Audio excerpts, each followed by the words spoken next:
Ahmet Şahin atam elinden dinaydım bilen devam ediyat mehmanlar dinle deyin canım. Toylar kutlu olsun.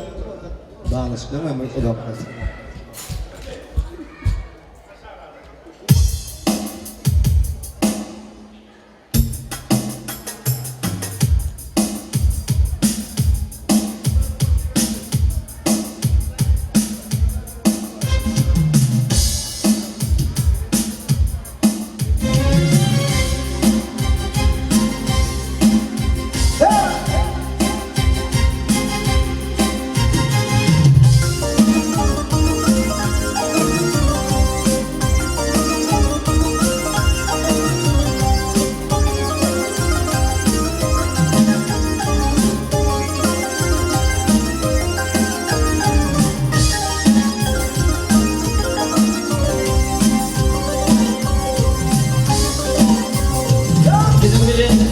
Himran olun ağabey,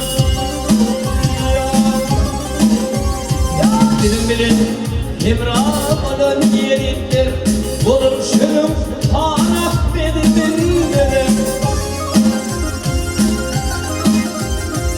Burnumu kesilsin zalim yerinde, burnumu kesilsin zalim yerinde, olur şunun hanaf benim.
Hiç kimse